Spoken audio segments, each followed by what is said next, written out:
Hello everybody. Today we're going to talk about polar and nonpolar molecules.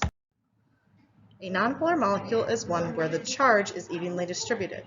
This means that if there are any polar bonds or lone pairs, they balance each other out and the molecule appears symmetric. For example, the carbon dioxide molecule shown on the right is symmetric, and despite the fact that it has two polar bonds on it, they pull in opposite directions, meaning there is no net pull in the charge and it is evenly distributed. Therefore, carbon dioxide is nonpolar. A polar molecule has an uneven distribution in charge. This is going to result in a dipole occurring in the molecule. Polar molecules tend to be asymmetric and will have polar bonds and/or lone pairs that are not paired off like they were for the nonpolar molecule. For example, the fluoromethane shown on the left is asymmetric. The one fluorine attached to the carbon is a very polar bond and it has nothing that pulls in the opposite direction to cancel out that pull towards the fluorine. Therefore, fluoromethane is polar. Let's take a look at some Lewis dot structures and try to identify if the molecules are polar or nonpolar. Our first molecule is sulfur tetrafluoride, SF4. You can see in the structure that there are 4 bonds to fluorines and a lone pair on the central sulfur. We will focus on the central sulfur in order to determine if this is a polar or nonpolar molecule.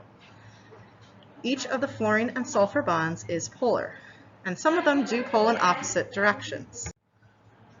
The one lone pair on the sulfur, though, has nothing opposite in order to cancel it out. That means there will be a significant pull and an uneven charge distribution near that lone pair. Therefore, the sulfur tetrafluoride would be polar. Our second molecule is boron trihydride. In the boron trihydride, there is a single boron in the center with 3 hydrogens that surround it. Be careful with how this is drawn. This Lewis dot structure does not reflect the 3D structure of this molecule, which is trigonal planar.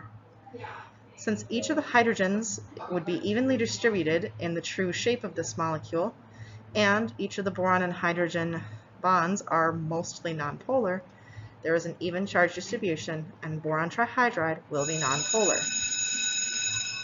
Our third molecule here, dichloromethane, has 2 chlorines and 2 hydrogens attached to a central carbon. You'll notice the 2 chlorines appear to be on the same side, and therefore they both pull in the same direction rather than opposite each other. Another way to double check and observe that this dichloromethane is asymmetric is to try to rotate the image. When you try to rotate it, the hydrogen on the left would rotate to where the chlorine is, and the chlorine that is on the right would rotate down to where there is currently a hydrogen, producing a similar but not identical image. That means that this is not a symmetric molecule, and therefore the dichloromethane is polar. It is often difficult to determine just from looking at Lewis dot structures whether or not something is polar or nonpolar, and so some people prefer to identify the molecular geometry and use that to guide their direction for what they choose. The following molecular geometries are usually considered nonpolar. For each of these, you should consider if all the atoms attached on the molecule are the same. If all of the outer atoms are the same, that means that this general shape should be nonpolar.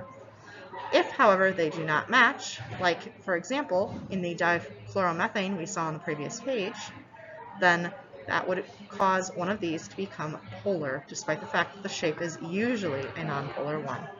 You'll also notice that most of these are names of the electron geometries with the addition of a couple of extras.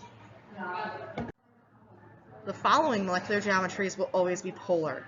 You'll notice that all of these have at least one, if not multiple, lone pairs that are not going to be balanced out because they are on the same side of the molecule.